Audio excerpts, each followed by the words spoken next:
And people just keep making fun of our generation for retweet activism and not actually doing something.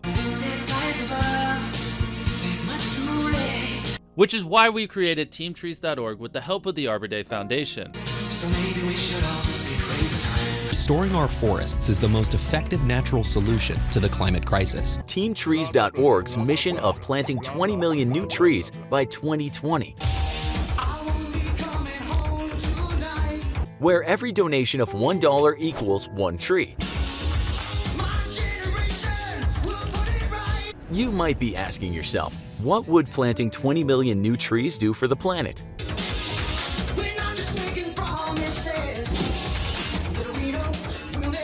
Let's take a look at just how huge an impact each donation on TeamTrees will make. You, us, and your favorite creators included joined forces to achieve something incredible.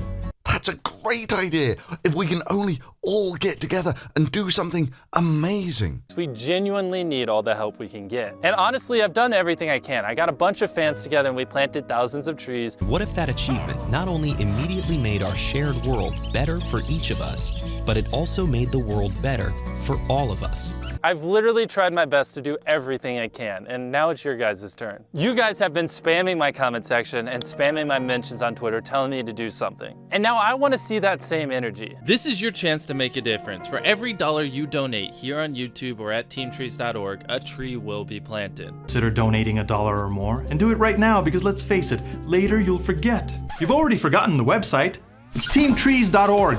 Please donate now. Don't push it off till later. You might forget. This is our chance to show the world we care. TeamTrees.org, donate there, or donate using the donate button below the video.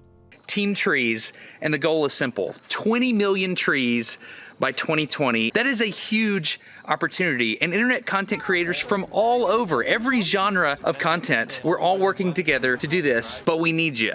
Now, this ain't quite your regular busted video, because I actually like quite a lot of the people who started this project. So responsible people like Mark Rober, MKBHD, iJustine, me, and tons of other awesome, uncontroversial YouTubers to sponsor the planting of 20 million trees by the year 2020, which is coming up in... Wait, what? But that doesn't change the fact that even if it works exactly as advertised, just how ineffectual this will be. I mean, I'll just give you the numbers straight up front. Just to offset merely the US carbon footprint, you would need to plant 20 million trees twice per day, every single day. That is a huge opportunity, and internet content creators from all over, every genre of content, we're all working together to do this, but we need you. Doing it once changes nothing.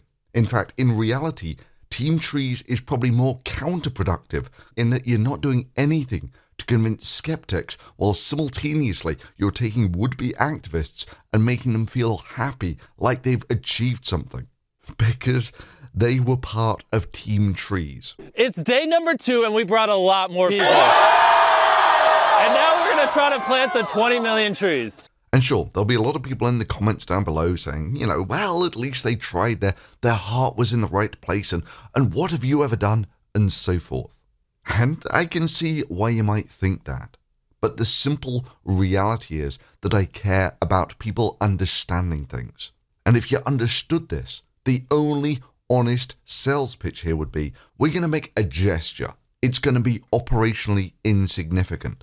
It can't possibly hope to do anything to actually counter global warming, but at least it's a gesture to highlight the order of magnitude of the problem at hand. But that's not the sales pitch that comes from TeamTrees. Their sales pitch is, this is awesome and amazing, and all these YouTubers are going to come together and they're going to do something incredible. So it comes to the crunch. Let's say that TeamTrees does actually raise their $20 million. What does that equate to if you were to spread that $20 million over, let's say, all the US taxpayers? Well, ballpark numbers, there are about 300 million Americans, let's say 200 million taxpayers. So to raise $20 million would require a tax increase of 10 cents per year. Or, for those who want to look at it in military terms, for the cost of one B-1 bomber, you could do TeamTrees every year for 20 years. So to run TeamTrees for a year would cost about 10 cents on your annual tax bill. Well, what is the average annual tax bill in America? It's about $10,000. So let's live dangerously. Let's go for the $1 per year challenge. Make sure your politicians understand that you will only support them if they support giving $1 per year to plant new trees. This would instantly raise $200 million. That would be like 10 TeamTrees. Just think how amazing that would be. Planting 200 million trees. This is our chance to show the world we care. TeamTrees.org. But even if you did that, even if you raised the $200 million, is planting trees really the most effective way to spend the money? Seriously, 200 million trees per year. Let's say each one sucks up to full height and weighs about a ton by the end of the year. It won't. It'll take about 40 years to do that. But let's not worry about that yet. But okay, let's say half of the tree is water, so it's only sucked up about half a ton of carbon dioxide in the first year. So 200 million trees suck up about 100 million tons of carbon dioxide. Cool, so you've just pulled 100 million tons of carbon dioxide, 10 TeamTrees out of the atmosphere. How good is that? Well, turns out America puts out some 5 billion tons of carbon dioxide from fossil fuels per year. 10 TeamTrees only gets you to about 2% of merely America's carbon dioxide footprint. You want to just make America neutral, you have to plant about 10 billion trees in America every single year. Never mind 20 million trees by the end of the year. To sponsor the planting of 20 million trees by the year 2020, which is coming up in... Wait, what? You have to plant 20 million trees twice per day, every single day.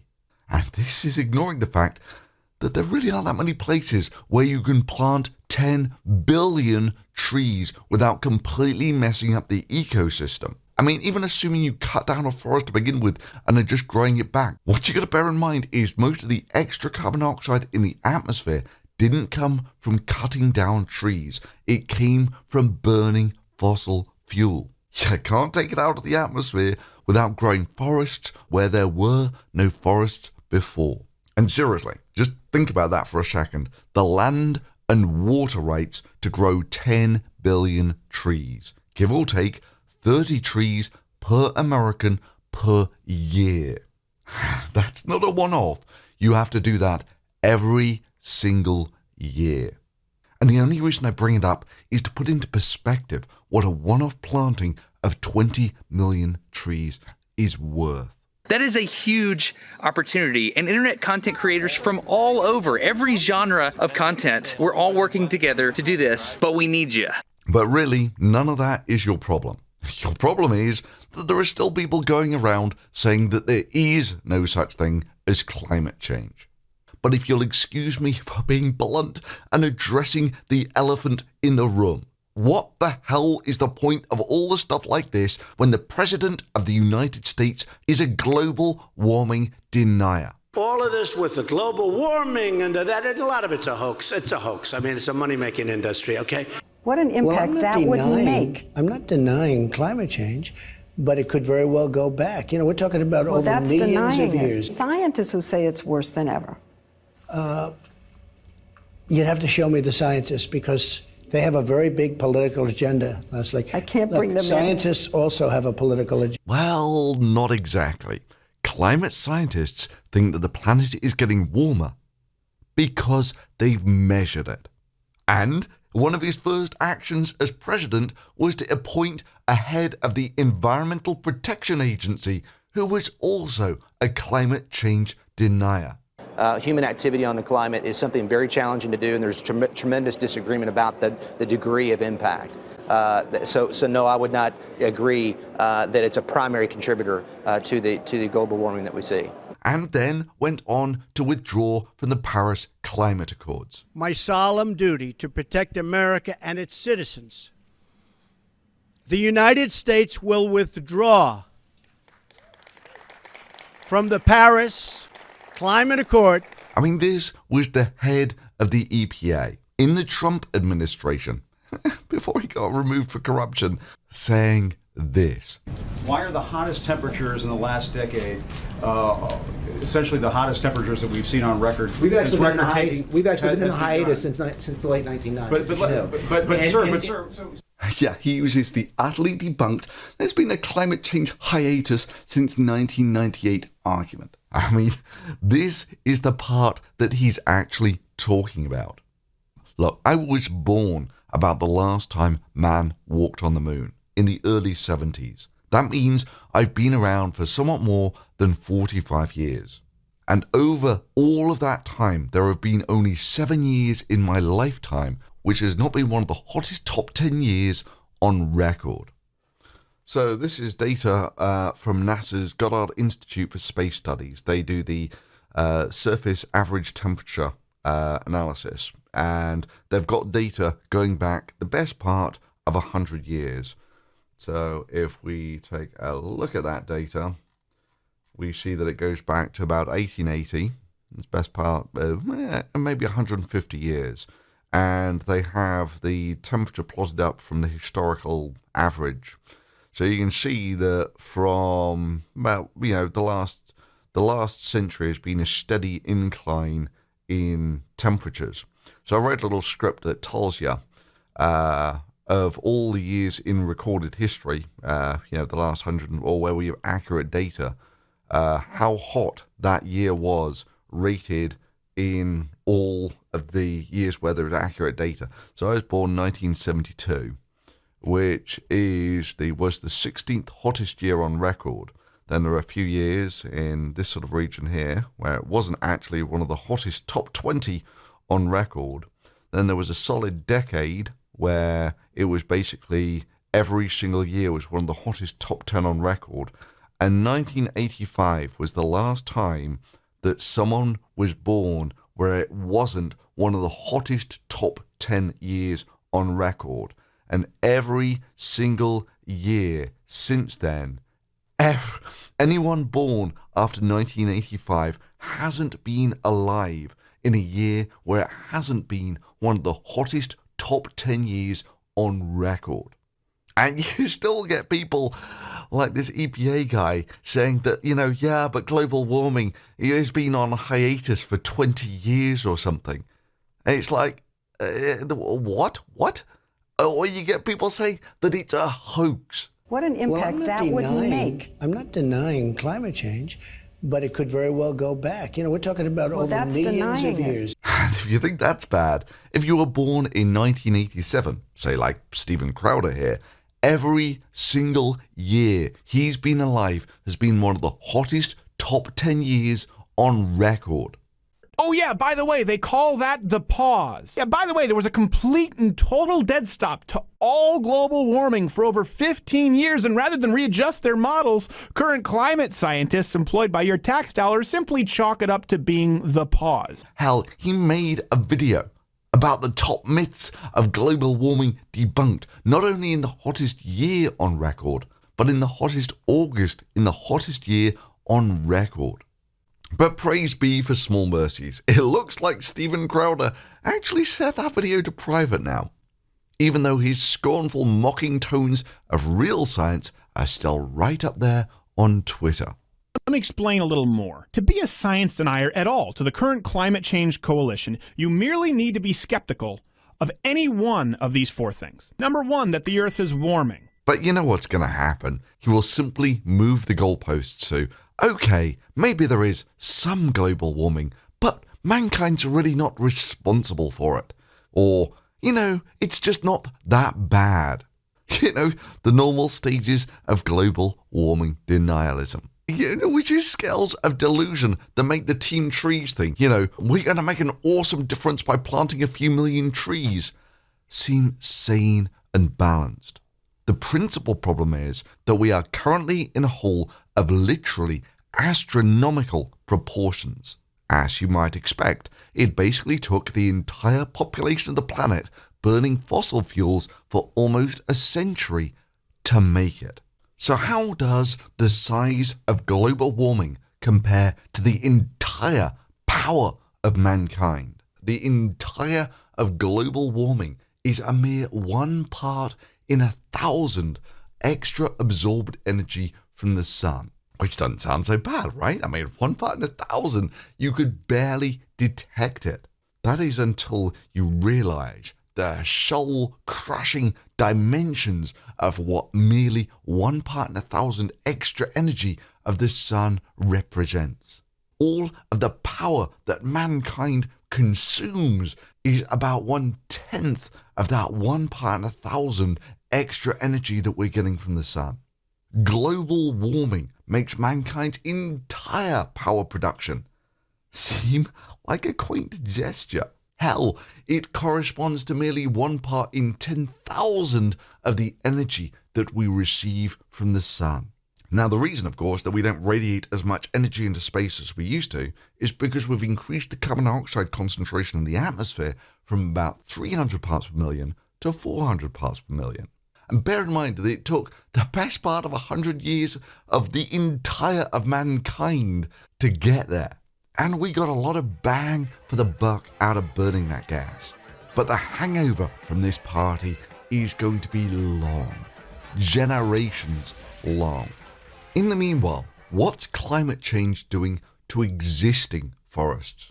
Well, there's a beetle called the pine beetle that, because of climate change, has been wiping out forests in the Rocky Mountains. I know because I've seen the devastation firsthand. Not in Colorado, though, where it's wiped out some 800 million trees, but in Wyoming. Let's squirt up. Here I am in the Wind Rivers. I just have to look around. Somewhere between half and 70% of the trees here are dead from the pine beetle. Because this place gets warmer winters than it used to. Don't kill off the beetles. Half the trees are dead already. It's altitude related, so as you go uphill, what you find is there comes a point where it gets sufficiently cold in winter to kill the beetles, and you go from dead trees to living ones, and it really, from one side of the road to the other, it changes like that. Now bear in mind, you can't simply plant more trees here, because if you plant more pine trees, the pine beetle will simply kill those too. Maybe you can plant different types of trees, but now you're looking at changing the entire ecosystem of basically the entire Rocky Mountains. And even at that, less than half of Americans think that they've experienced the effects of global warming. You know, it took almost a century of the concerted effort of basically the entire planet living off cheap energy to put the carbon dioxide into the atmosphere in the first place. It's going to take a comparable amount of effort to get it out again. In the short term, some of that will dissolve in the oceans, acidifying them, but that's a story for another day. Planting trees only sequesters the carbon till the trees die in 100 or so years. At that point, the trees rot and they release the carbon dioxide back into the atmosphere. That means that you're only down to geological processes to get the carbon dioxide out of the atmosphere.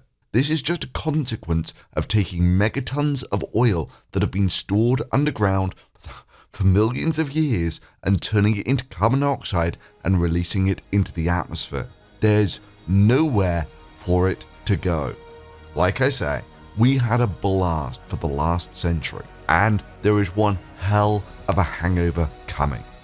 If not for us, then sure as hell for the next generation. And yeah, America is really split on this. Split, honestly, down party lines. For me, I don't greatly care about that. I care that people understand the situation. I care that people understand the magnitude of the problem at hand. I care that people don't think that they've done something awesome by planting a few million trees, which, frankly, millions did thanks to YouTube. So please share this video, both with your climate skeptic friends and with your Team Tree friends. We only have one rock to live on, and I want people to be realistic about the scale of climate change. And for those who want to know, I'll actually be asking for about $1 million from the European Research Council next month for research on a fuel that actually removes carbon dioxide from the atmosphere while simultaneously, hopefully, cooling the Earth by increasing its reflectivity. Now, if you want me to tell you it'll work, you're looking in the wrong place. I wouldn't be asking for the money to do the research if I knew it would work. But on paper, it's got a lot going for it. And hell, if you really like this video and it gave you a new perspective on global warming, one that you've not seen before, and you want to see more like this, you can support this channel directly through Patreon. Oh yeah, and the notification buttons down there if you don't want to miss out on new uploads. Sure, it won't plant any trees, but it will be a voice that gives you the gritty reality of the situation. And sometimes that's worth more than the comfortable delusion.